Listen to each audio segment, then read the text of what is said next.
Good morning and welcome to West Shore Unitarian Universalist Church. My name's Diane Alcorn and I am the Membership and Engagement Coordinator here. If this is your first time visiting with us, welcome. We're glad you took the time to join us here. If you'd like more information about our church and our worship community, please feel free and send me an email. In the meantime, again, welcome. We're so glad you took the time to join us.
Welcome to West Shore Unitarian Universalist Church, a spiritual community whose hope is audacious and whose vision is for a more equitable and just world for all. I'm Reverend Anthony McCarr, Senior Minister of this wonderful community, and joining me this morning are Dave Blazer, Music Director, Megan Ross, Director of Religious Education and Engagement, Grace Durfee, Worship Associate, Cynthia White, West Shore Member, Christine Salanti, Larry Wise, and Michael Hockman, who are our worship tech people making this live stream possible. Together, we are pleased to invite you into this space which is connecting people in Cleveland and beyond to our welcoming community. Often the world is not so welcoming. Often the values of the world are neither loving nor just. So, may this worship hour be one where our souls are fed by a wisdom and a passion that reminds us that life does not have to be that way, that there exists a larger love in every human heart, urging us on to what is better. May this larger love move in our midst today, and may each of us be touched and changed by it. A special welcome to you this morning if you are a newcomer to our community, gay or straight, cisgender or transgender, black, brown, or white, you are welcome. Our West Shore regulars would love to greet you, and will do that if you indicate on the Facebook chat that you are new or relatively new.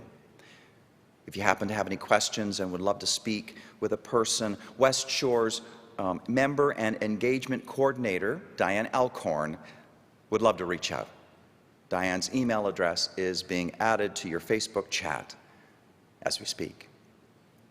We have an announcement for you this morning from Megan.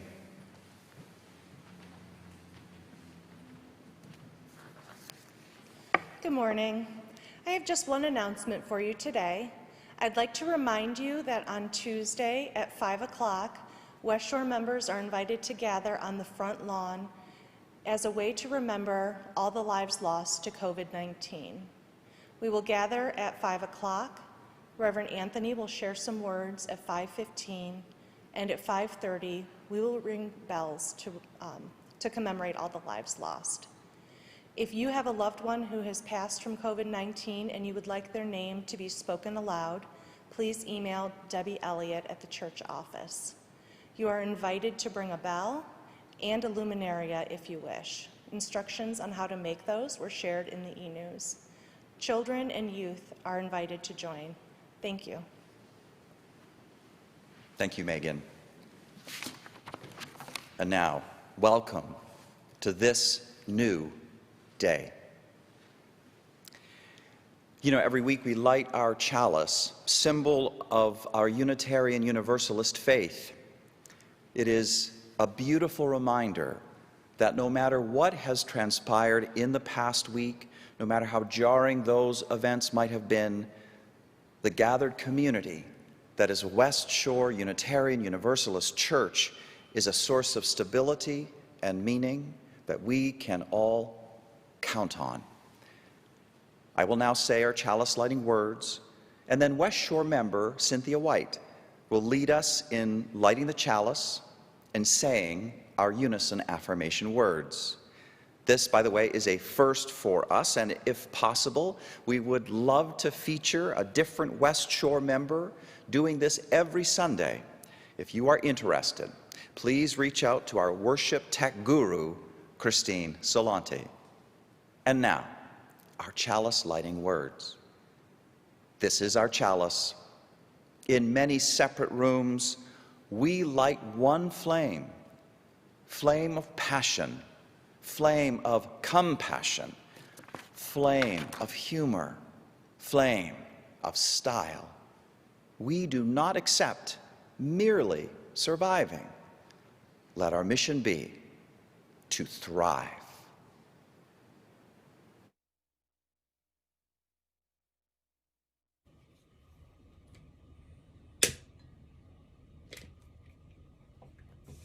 Love is the spirit of this church, and service is its law.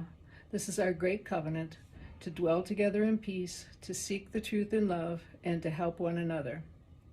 El amor es el espíritu de esta iglesia, y el servicio suele.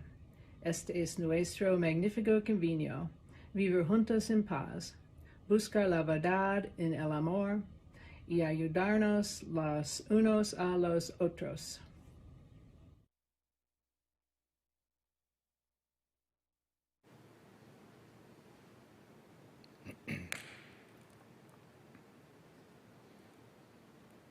So may it be. And now, we turn to our time of greeting. We greet each other in the midst of all the joys and struggles of our lives, which are both private and public.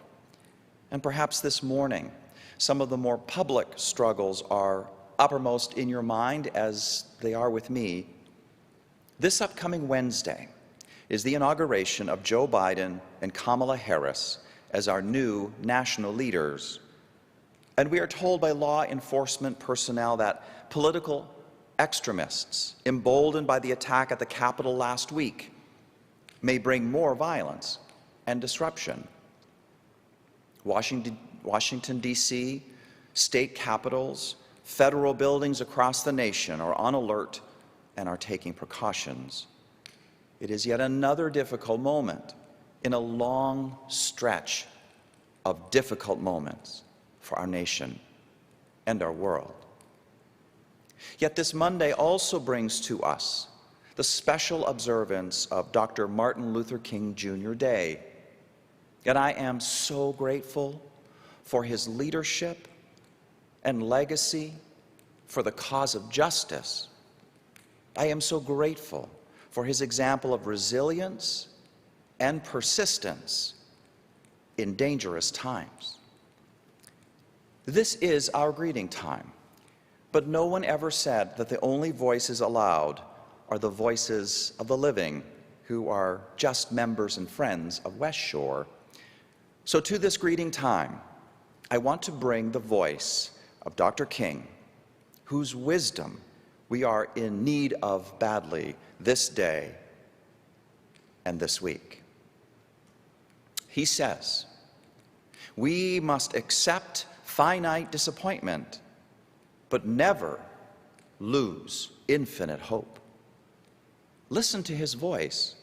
Human progress is neither automatic nor inevitable.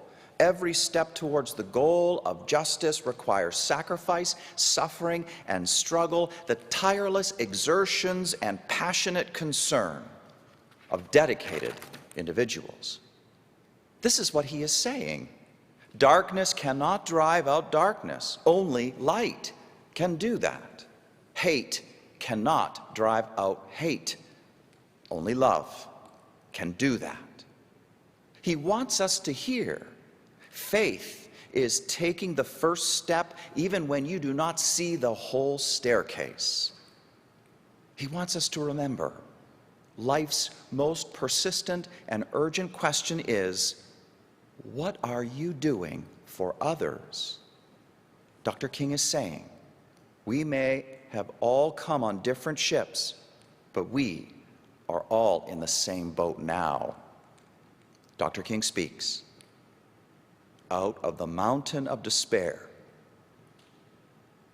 a stone of hope. We give thanks for great souls like Dr. King.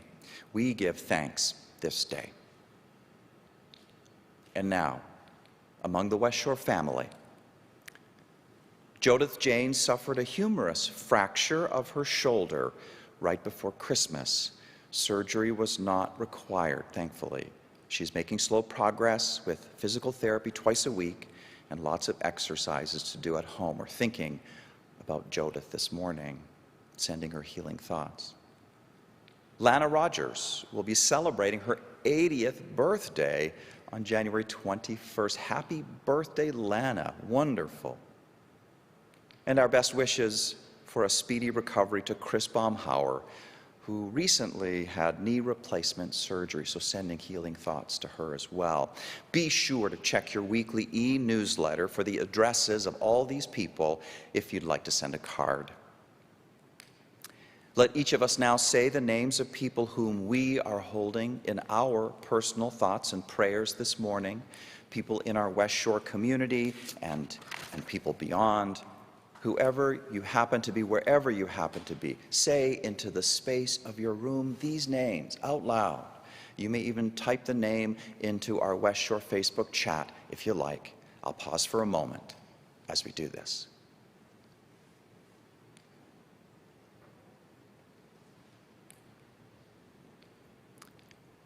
This has been our greeting time when we are called out of our regular 24/7 world and called into a time of nurturance and peace.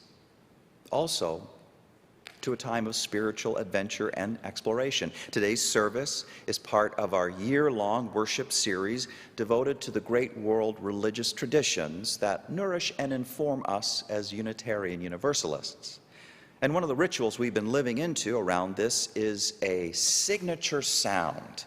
The signature sound of our spiritual adventure is the tune Heiferdal, better known as the tune of Blue Boat Home. But different hymns can use the same tune, so now we turn to our first hymn of the day, Light of Ages, End of Nations.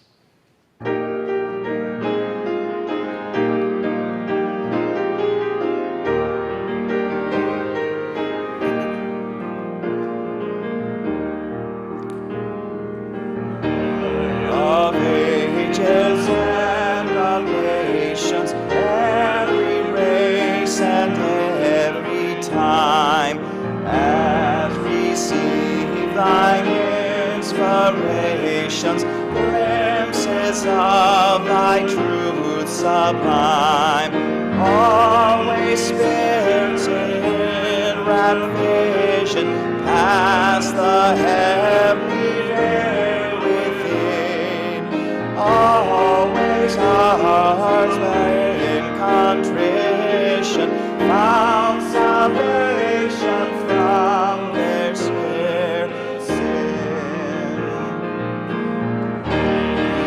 Noble aspiration, truth in growing clearness saw, conscience spoke its condemnation, or proclaimed eternal law, while thine inward revelations told thy saints their prayers were heard. Prophets to the guilty nations spoke thine everlasting word. Oh, that word word abideth ever. Revelation is not seen, answering now to our endeavor. Truth and right are still revealed. That which came to ancient sages, Hindu, Buddhist, Christian, Jew, written in the souls ages, shines today forever new.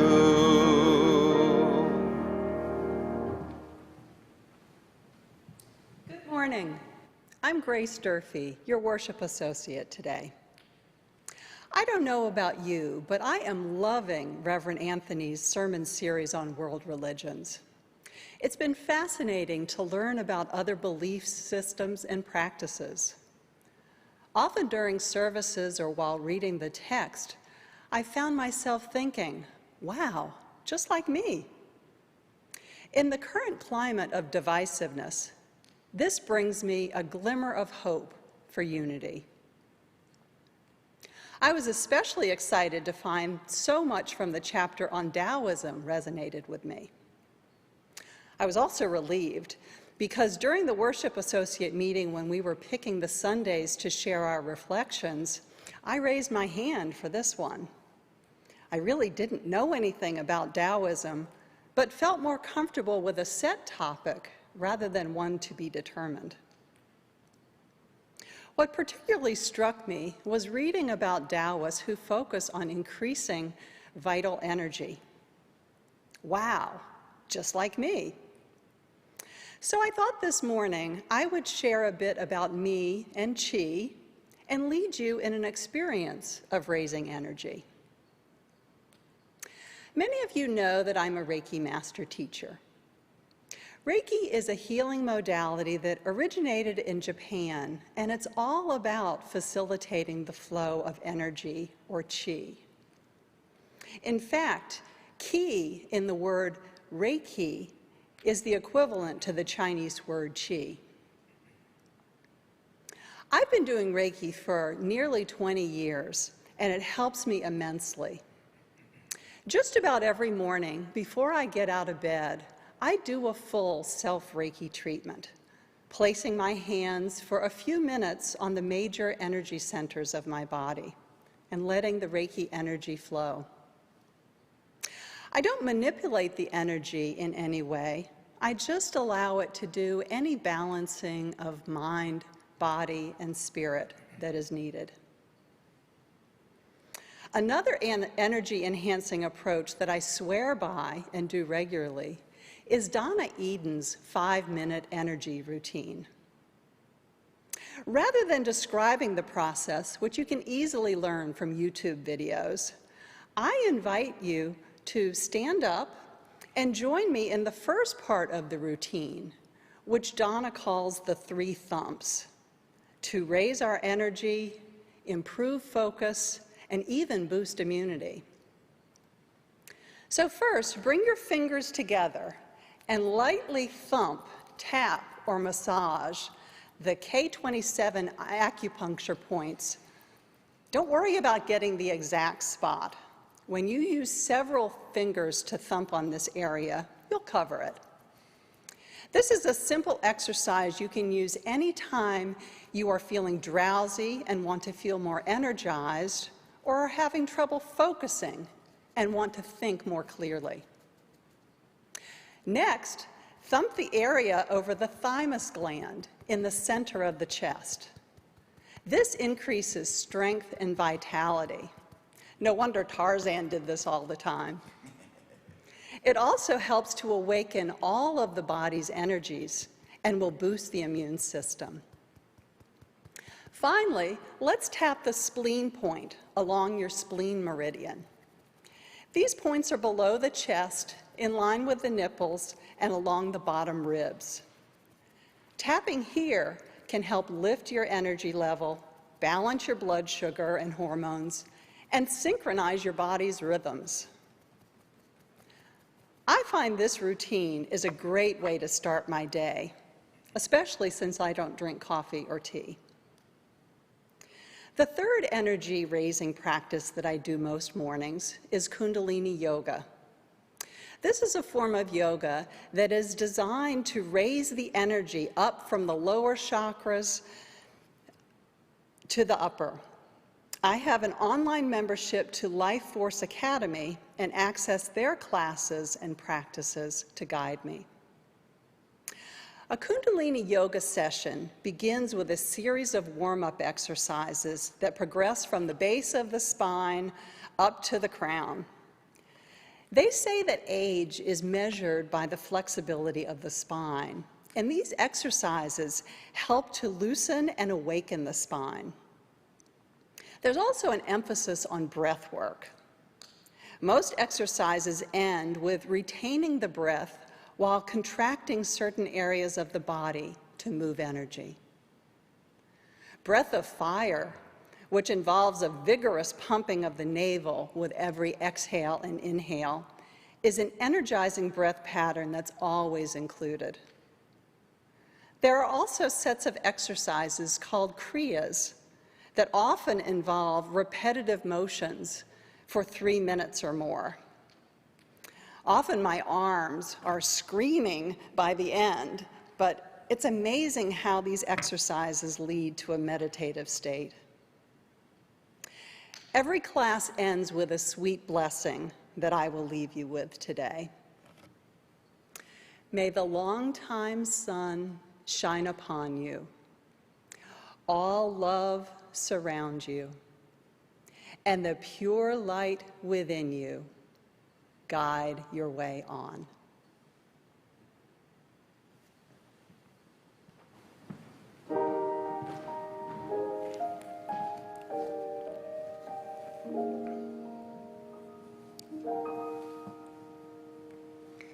Thank you, Grace. I was off camera and I was doing the 3 thumbs with you. Oh, that felt so good. I hope you tried that. Very, very cool. Thank you once again. You know, many of our West Shore members have experienced the power of our connection with Greater Cleveland congregations.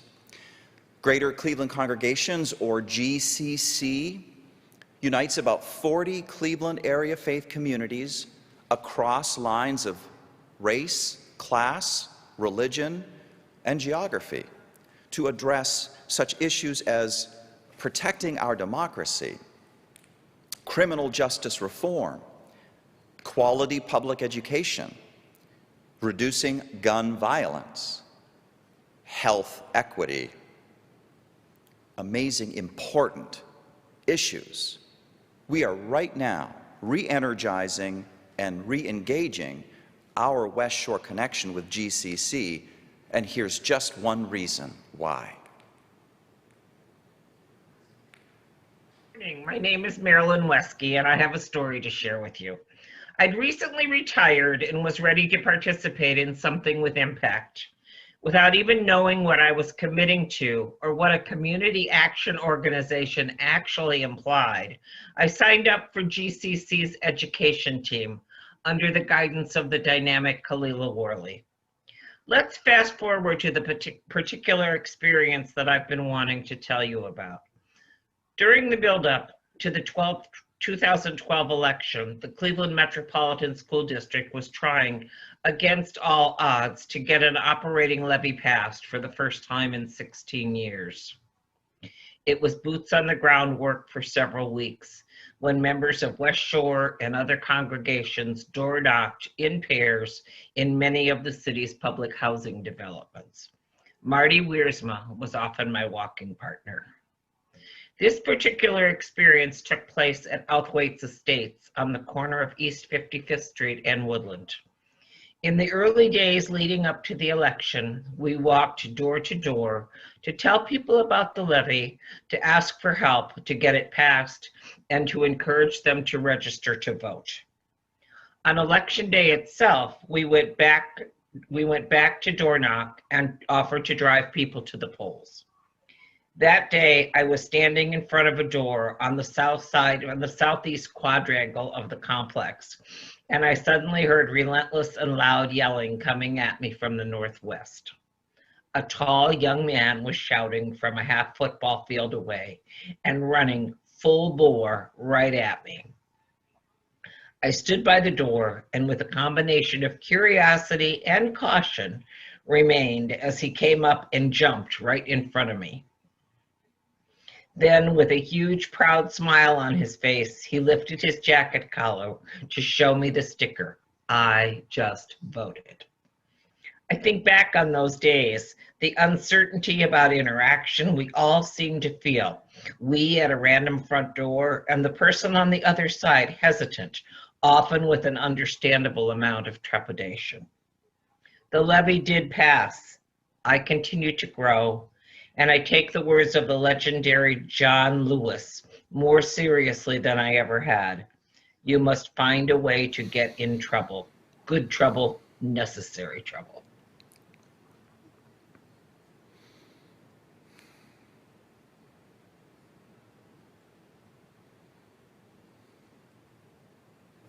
Thank you, Marilyn, for that powerful testimonial. I loved it. And I especially appreciated how she quotes John Lewis when he says, "You must find a way to get in the way and get in good trouble, necessary trouble."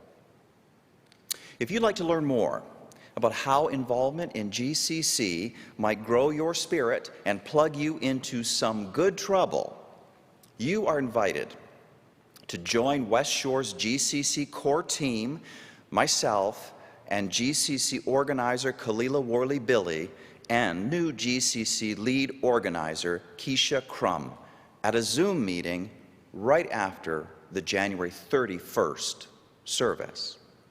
Between now and then, we'll be hearing more stories about the powerful difference West Shore's relationship with GCC can make to people's lives.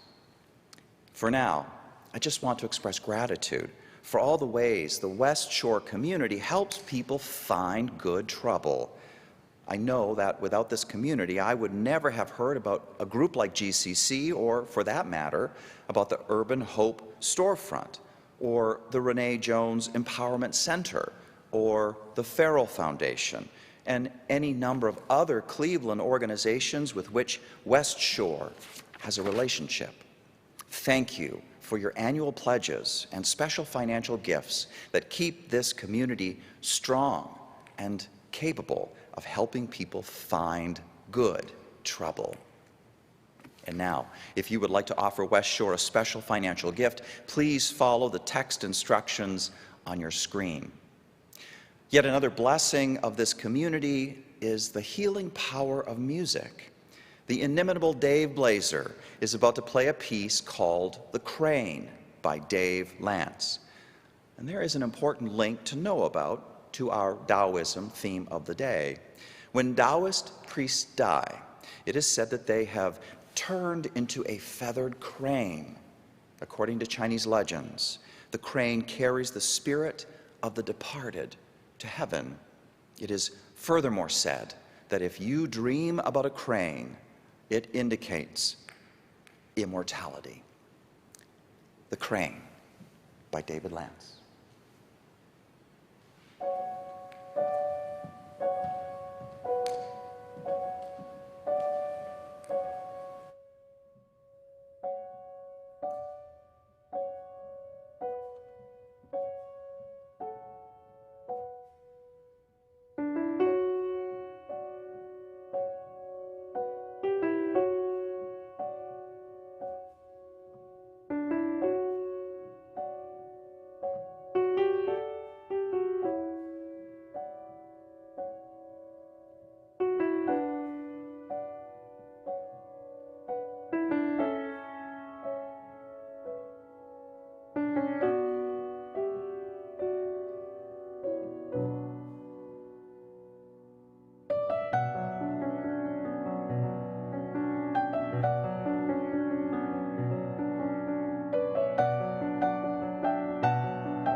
Let this meditative moment that we are about to enter into be an extension of the beauty that we have just heard. Close your eyes if you wish, and just follow the sound of my voice. Take a deep, relaxing breath in. And just let all of that breath all the way out.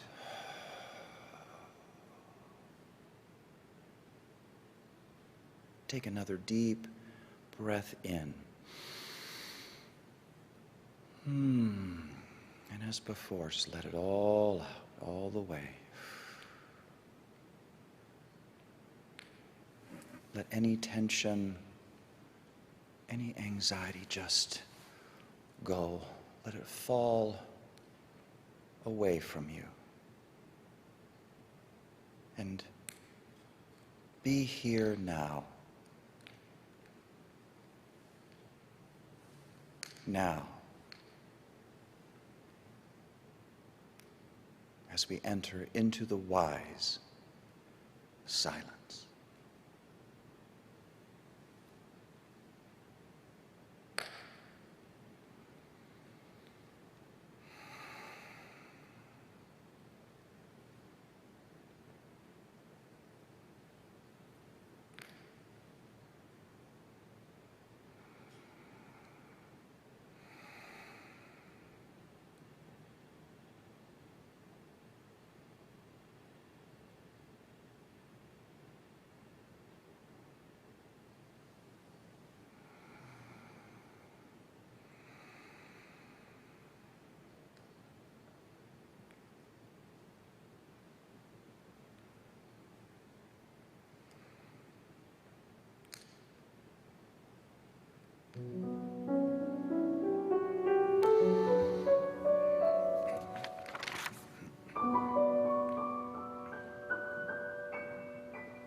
And now, please consider this video. I know that many of us made resolutions for the new year to get healthier, right? Well, if you still don't know which way you're going to go, we have an idea for you. This is the Taoist Tai Chi Society of Corpus Christi, and I'm here with Reba George, who's a licensed instructor, right? And classes are beginning. Yes. And we want everybody to know about it because this is another opportunity. You might say, I don't want to hang out in a gym with a spandex and a whatever, you know. You just want something healthy, something that'll help you move. So how does this work, Reba? Well, we're having a bunch of beginning classes start next week. And one of the nice things about doing Taoist Tai Chi is that you don't have to have any experience. Anyone can learn it. Yep. And it's just a matter of how much you're willing to want to do that. And so we'll take people, anyone that can come. Now this comes from ancient China. Probably 1,000 years ago, they learned this art. What are they doing? Why are they moving so slow? And I'll ask a dumb question. Well, part of the reason why it's a slow movement is because it's meditative. A lot of it's based on that. But it also works different muscles and different nerves different ways, whether you do something fast or slow. And the benefits for our health are in this method are usually done through slow movement. You mentioned that you have a sedentary job like many of us do, and you found this a few years ago. What has it done for you? Well, I was developing hip pain and shoulder pain, and I felt too young to have those kinds of pains. And a friend had said something about Tai Chi, and so I thought, I'd give it a chance because I don't like to go to the gym and look at all that spandex either.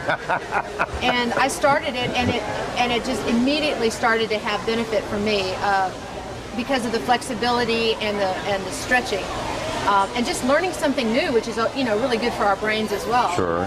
And it really made it a lot easier for me to sit at my desk and then sleep and so forth. Well, it's so counterintuitive. You're thinking, hey, they're not moving around very fast. How do they get their heartbeat up? But it's kind of like yoga. When you get into it, you realize that you are moving the muscles, all of them, right? That's right. You work up a sweat doing Tai Chi. How about that? And you don't really move that fast. Now, your friends here, shall we say,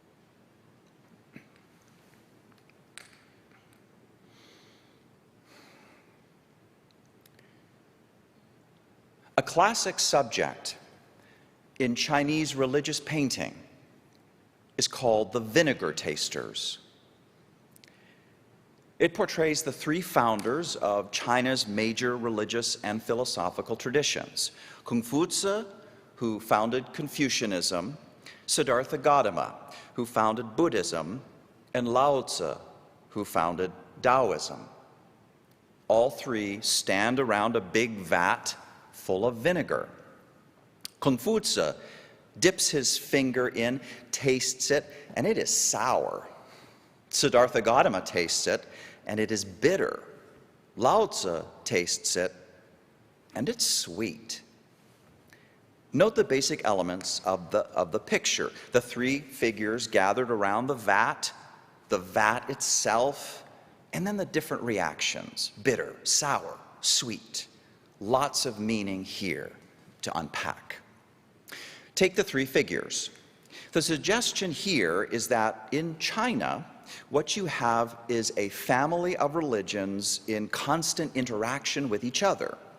Historically, Confucianism is the elder brother, and Taoism came second.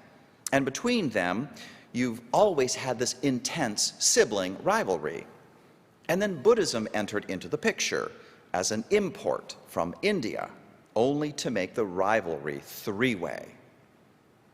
But the relational dynamic is more than a rivalry. There's always been active borrowing between them, cross-pollination. Taoism in particular loves to absorb new influences and has never cared about things like correct doctrine and orthodoxy and doctrinal purity. And this in itself is just one of the many things we Unitarian Universalists can appreciate. For example, the Taoist Bible, called the Taozang, contains 1,400 texts, and it is an open Bible, constantly changing with new additions, sort of like today's online Wikipedia.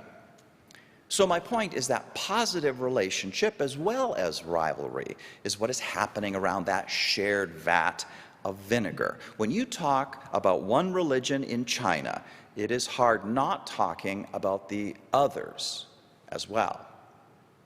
But now, what about the vinegar itself? See it as nature. See it as the natural world and all its processes. See it as plants and animals, weather, land, water. See it as our bodies, our families, our communities, our nations. See it as love, hurt, hate, forgiveness.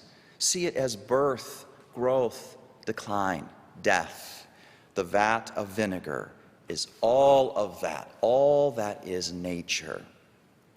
And while Confucius tastes sourness, Lao Tzu tastes sweetness.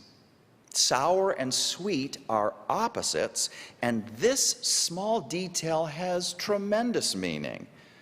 That because Confucianism and Taoism are indigenous to China, they share a common cultural heritage of certain concerns and issues, which serves only to heighten their rivalry.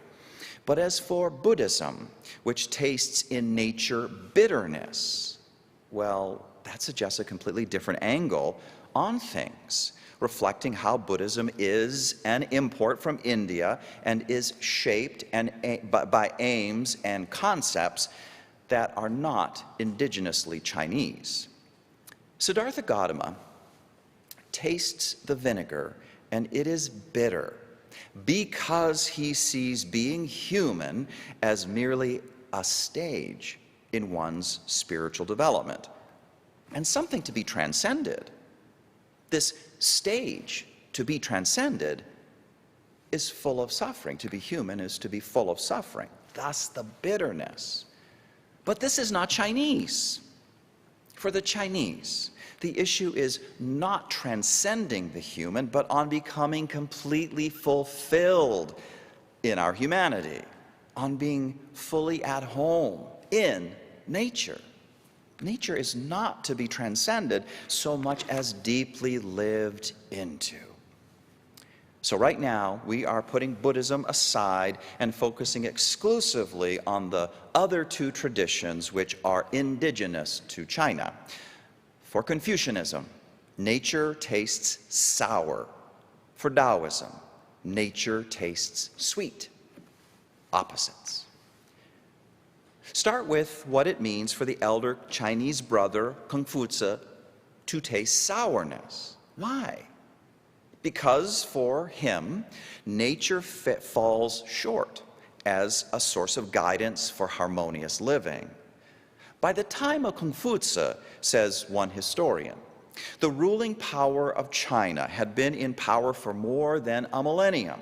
It now showed many cracks and its foundations were shaking. Feudal lords began to usurp power, setting up virtually independent states, and war was rampant. Brutality was rampant. Autocratic rulers indulged in extravagant ceremonial feasts, displaying fine weapons, and tried to outdo each other in cunning and in strategy, all at the expense of everyone else, all at the expense of poor people.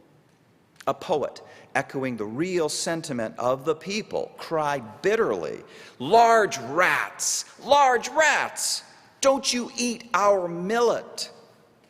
That's what the historian says. And just listen to the voice of that poet speaking to us from more than 2,500 years ago. As a side note, would you agree with me that the large rats are still around today? The ones eating up most of the government's PPP loan monies, the ones who are swimming the undrained swamp that is Washington, the politicians who have cynically aided and abetted the Stop the Steal nonsense and are as complicit in inciting an armed insurrection of our nation's capital as is our president. The point is that, from Confucius' perspective, nature was no check on society coming apart. The harmonious way of life that previous eras had known was not due to any natural instinct people are born with and infallibly reproduce, like the instinct in birds to fly south for the winter. Social harmony is a thing to be created instead. It's not instinctual. Human-heartedness is a thing to practice and develop. Thus the message of Confucianism.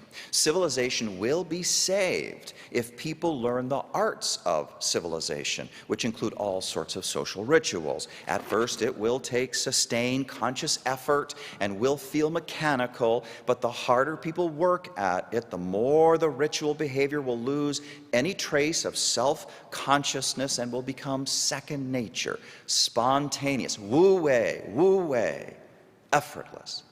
People will start dancing together again as opposed to stepping on toes. Learn the rituals because your original nature does not supply the pattern for harmonious living. Your original nature is a nothing or a mass of contradictory impulses. Nothing helpful can be found there. That is why nature tastes sour for Confucius.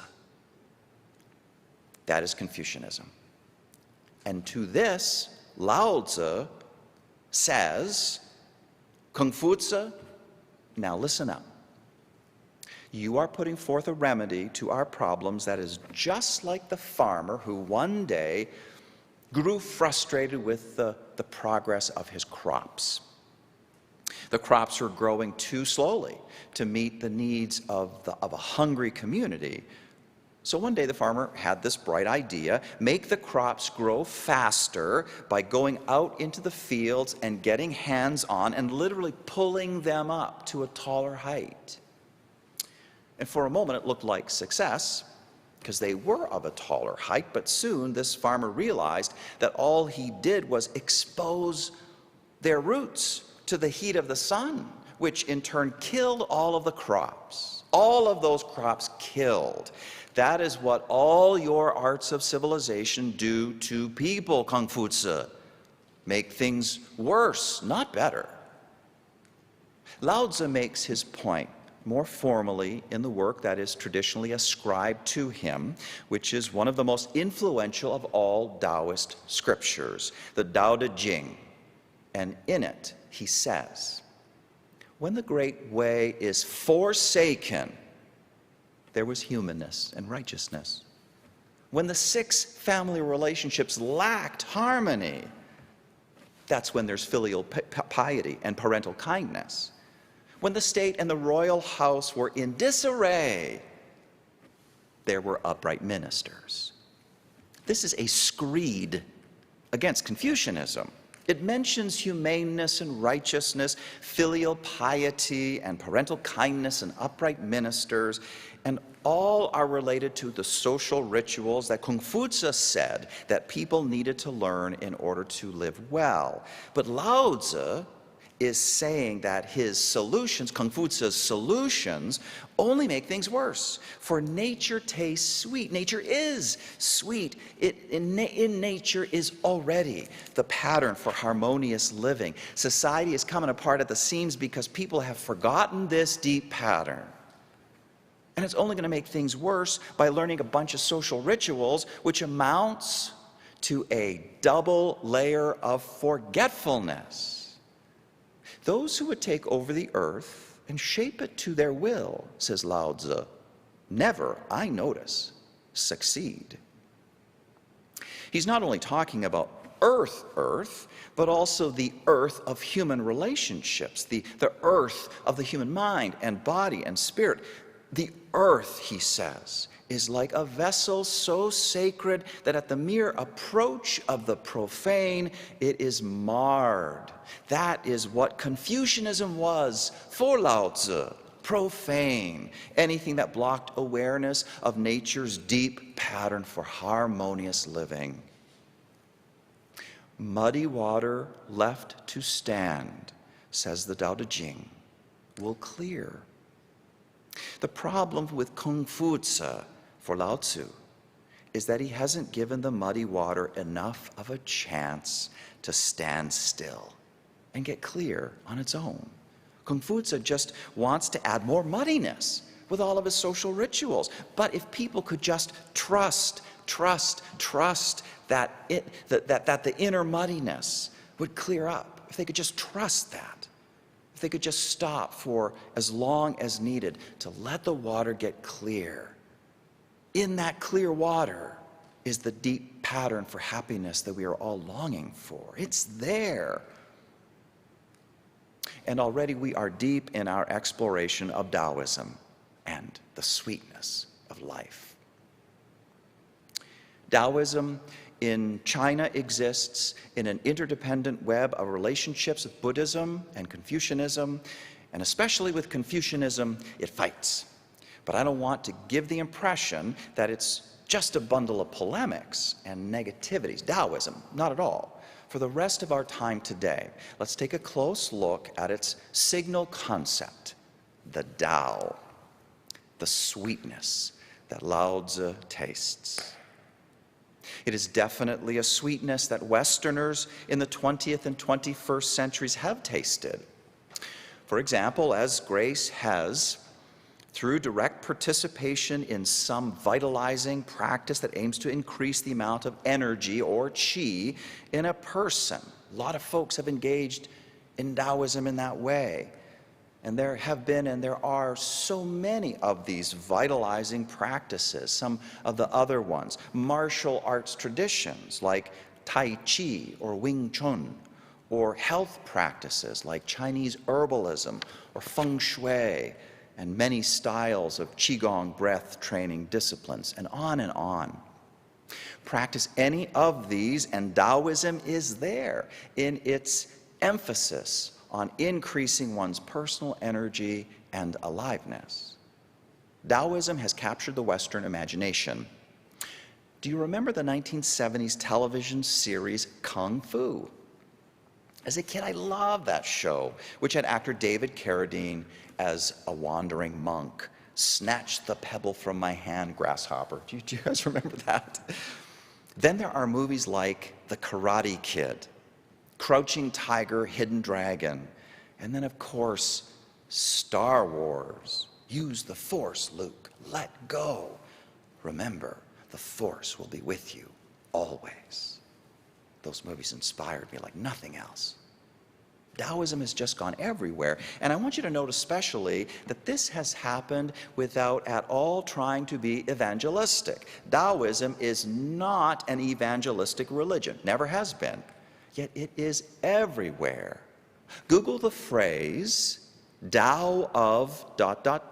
and what pops up is an endless list. Tao of poo, Tao of physics, Tao of programming, Tao of psychology, Tao of watercolor, Tao of tea, Tao of Jung, Tao of dating, should have read that book, Tao of leadership, Tao of emotions. I even saw this one, Tao of Islam.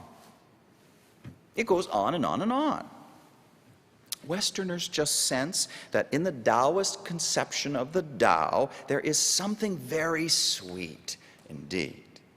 And the core of it is well put by religious scholar Stephen Prothero when he says, for Taoists, flourishing is built into the nature of things. Like trees are made to grow, humans are made to flourish. But this is only possible if we live in harmony with the natural rhythms of the Tao. That's what he says. Again, let your muddy water settle so it can get clear. When it gets clear, your flourishing will come spontaneously and effortlessly. Wu Wei. Consider now the three meanings that comprise that single word of Tao. Tao is first of all the mysterious, mystical source of all. In the beginning, says Stephen Prothero, was the Tao, which is changeless, formless, and indivisible, but also generative, transforming, and fertile, the mother of all that is to come. Out of this primordial unity comes Qi, the life force present in all matter, human and otherwise. This vital energy then goes on to give birth to yin yang, which in turn gives birth to the three realms of heaven, human, and earth. And then on to the 5 phases of water, metal, fire, wood, and earth. And then on to the 10,000 things, which is to say everything else. Everything, including human beings, is made of qi in some combination of yin and yang. That's Stephen Prothero. And among other things here, I want you to notice how the Tao is the source. As a source, is completely mysterious. It is a both and sort of thing. I was talking to someone very wise earlier this week. We were talking about it's not either or, it's both and. And here it is again, the mystery of the Tao, both and. Changeless but transforming, indivisible but fertile. To conventional minds, these can't seem to happen at the same time. But Taoists warn us that if we are stuck in rigid conceptual boxes, then we will miss out on what is truly happening all around us. We will lose track of the Tao, which is not just an origin, but an ever-present reality, transcendent and immanent, perfection and potential. All very mysterious. And perhaps that is why Confucius couldn't see it and therefore tasted sourness. Says Lao Tzu, those of old who were adept in the Tao were subtly profound and mysteriously perceptive. That's what he says. And perhaps an analogy might help us understand. I want to ask if you have ever seen magic eye stereographs, magic eye pictures. I have one up on my blog site after this service. You can check it out for yourself. They go something like this. Magic eye pictures seem to be just blobs of color, no rhyme or reason at all. but there is a hidden design waiting to be found, waiting to be seen in all of that messy color. You've got to follow the instructions. And the instruction goes something like this. Hold the image so that it touches your nose. Let the eyes relax. Stare vacantly off into space as if looking through the image. Relax and become comfortable with the idea of observing some kind of image without looking at it. When you are relaxed and not crossing your eyes, move the page slowly away from your face, perhaps an inch every 2 or 3 seconds. Keep looking through the image. Stop at a comfortable reading distance and keep staring. The most discipline is needed when something starts to come in, when you start to notice some kind of shape, because at that moment, you're going to do something that you have been trained all your life to do, which is to grab at the image, to stare at it, rather than staring through it. And if you fall prey to your training, your lifelong training, stop and start all over again until you are able to hold that image without grabbing at it. This is very apt in describing what it is like to perceive the Tao. It definitely involves a lot of unlearning. For society conditions us to see only through staring and to understand only by naming and counting. Taoism says, unlearn all this. Let your muddy waters clear up. It says, expand how you see and how you understand. And then you will taste the sweetness in life. Be like those masters of old that Lao Tzu talks about. If you and I decide to follow what Taoism says, then what you end up doing might look as funny as putting a magic eye stereograph up to your nose and then slowly drawing that image back and back and back and so on. But that is the way of nature. If that is what it takes to allow your muddy waters to settle, so be it. That's one of the meanings of the Tao. Mysterious source of all. And the next 2 meanings have to do with how the Tao is both the way the world works and the way of true human fulfillment. Consider these quotes from the Tao Te Ching. First one, reversal is the movement of the Tao. Weakness is the usage of the Tao.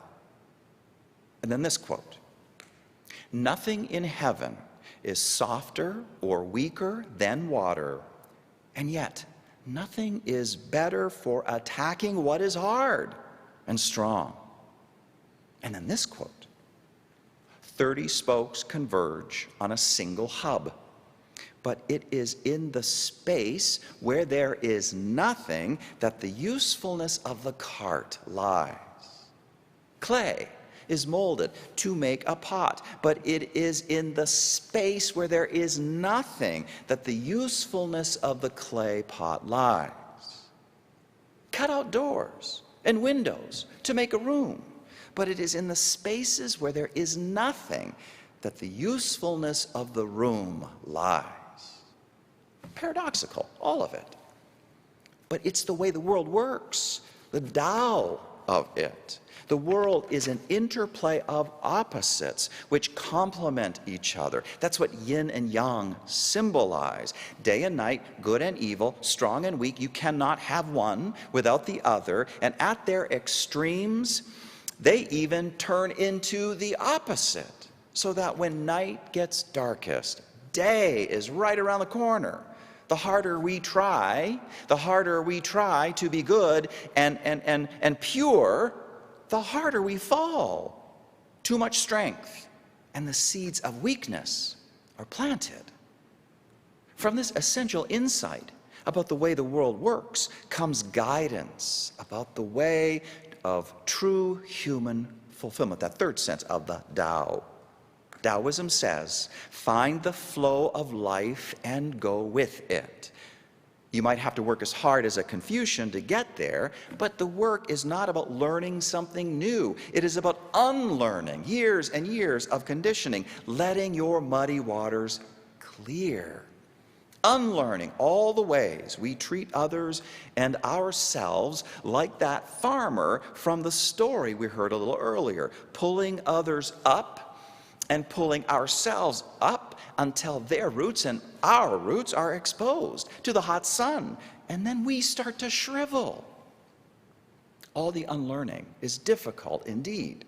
But Taoism says, do it. Stop being an obstacle to yourself. Open yourself to the flow of life, which will move you towards your fulfillment and joy if you let it. Life is on your side.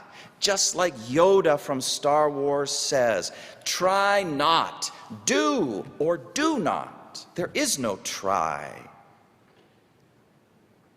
Make the natural flow of opposites in life work to your advantage.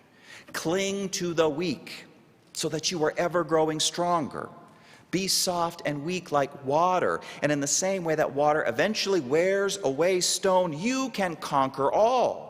Be like the nothingness of the clay pot, and you can hold everything. Bend like the willow, and you can never be broken. Yield and overcome. Bend and be straight. There is a natural flow of opposites in life, and the Tao Te Ching's counsel is to ride that flow in a direction that benefits you. On the other hand, it says, he who stands on tiptoe doesn't stand firm. He who rushes ahead doesn't go far. He who tries to shine dims his own light. In other words, you can ride the natural flow in a direction that is not helpful. Go for a position of strength straight out of the box, and in nature there is no recourse for you than to become weaker. Cling to the strong, and you are always growing weaker. Perfectionism breeds what? Imperfection. Stiff and unbending, says the Tao Te Ching, is the principle of death. Taoism says a lot of things, a lot of wise things, but here is wisdom that is particularly relevant to the creative life. This strategy of clinging to the weak so that we are always growing stronger. So now let me ask, is the water of your life muddy this morning? If so, trust. Trust that there is deep wisdom within you that knows all about your healing and your health. It is there. It is there. Your job is just to get still, to truly get still, and that clarity will come. Muddy water allowed to stand, says the Tao Te Ching, will clear. What is one thing that you can do today to let your muddiness settle? Imagine again that picture of the vinegar tasters, of the three people standing around that big vat full of vinegar. Confucius dips his finger in, tastes it, and it's sour. Siddhartha Gautama tastes it, and it is bitter. Lao Tzu tastes it, and it is sweet. Lao Tzu then breaks the third wall. He turns to look at you who are outside the painting looking back. From 2,500 years ago, this mysterious figure dips yet another finger into the vinegar vat, and he holds it out to you, just where you are, maybe here in Cleveland, maybe elsewhere watching this live stream. He holds his finger out to you, the vinegar on his finger, and he says to you, taste how life is sweet. And now let us sing our closing hymn, Blue Boat Home.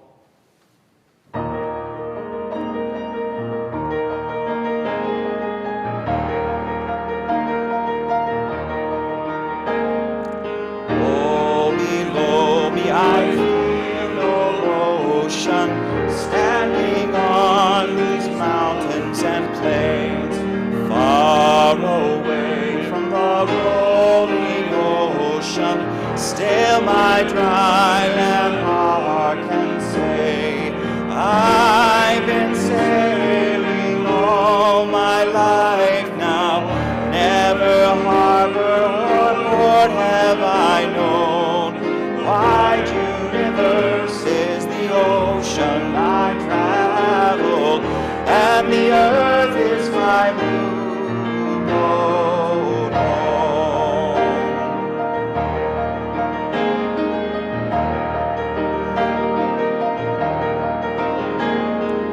Sun, my sail, and moon, my rudder, as I ply the starry sea, leaning over the edge in wonder, casting questions into the deep, drifting here with my ship's companions, all we kindred pilgrim souls, making our way by the lights of the heavens in our beautiful blue boat home.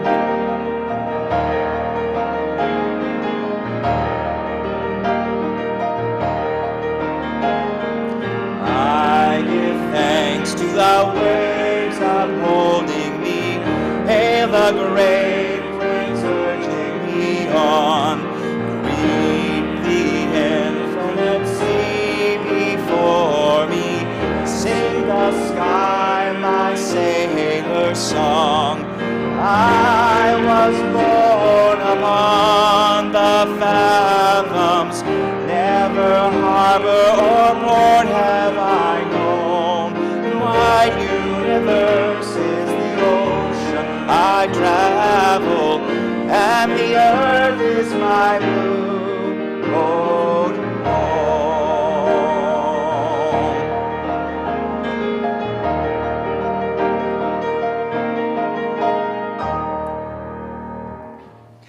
Now bring your chalice close to extinguish it as I extinguish our chalice here.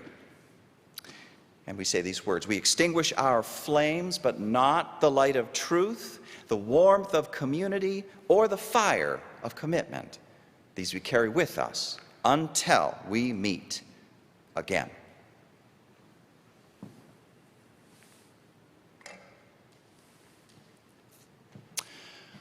Remember coffee hour at 11:30. I will see you at the sermon chat at 12:30 on Zoom. And now the benediction, which is always meant to be a blessing at the end of the service.